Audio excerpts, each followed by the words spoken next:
L'enjeu du débat: mobiliser les 15-16 millions d'électeurs indécis ou abstentionnistes. L'enjeu principal pour les 5 candidats invités débattre lundi soir sur TF1 est de mobiliser l'électorat, alors que l'INTRT d'électeurs pour la campagne présidentielle abaisse entre février et mars, chose inédite un mois du premier tour, relevé d'Éric Dabi, directeur général adjoint de l'IFOP. Quelle sera l'importance du débat dans le choix des électeurs et donc pour le résultat d'élection?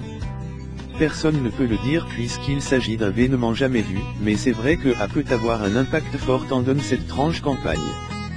L'audience sera un premier indicateur de l'importance de ce débat dans l'élection présidentielle, davantage que les sondages qui arriveront dans les 2 ou 3 jours suivant le débat.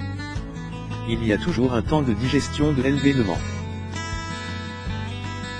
Pour preuve, dans les 3 ou 4 jours qui ont suivi le discours du Bourget de François Hollande en 2012, les intentions de vote des sondages semblaient stagner alors que l'on sait que ce meeting a été déterminant dans sa campagne. Macron a le plus gagné, Fillon a le plus perdre. Quel est l'enjeu principal pour les candidats? La part des gens intéressés par la campagne présidentielle est passée de 73-71% en un mois, soit une baisse de 2 points. C'est un recul indie une telle période, alors que le premier tour a lieu dans un peu plus d'un mois. On note aussi qu'il y a beaucoup d'abstentionnistes potentiels, autour de 36% du corps électoral de PRS nos dernières estimations. Les Français estiment que la campagne n'a pas vraiment démarré, notamment à cause des affaires, et beaucoup connaissent mal les programmes.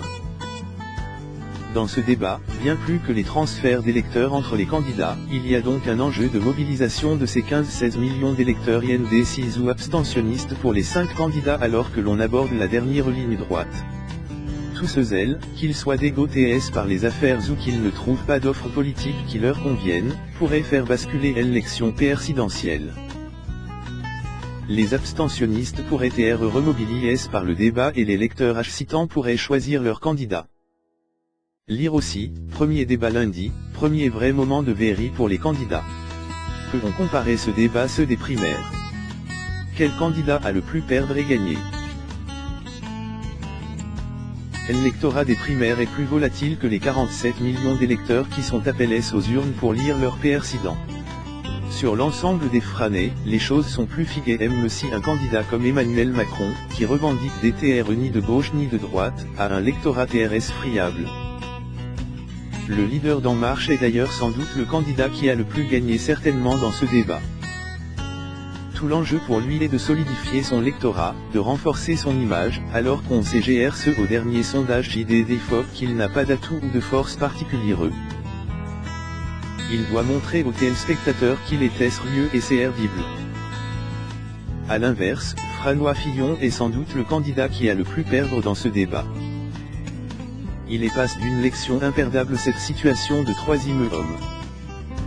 Si cette place lui avait permis de remporter la primaire de novembre, son image n'était pas touch comme c'est le cas actuellement. Il devra avant tout remobiliser son électorat PRS les affaires qui l'ont touch.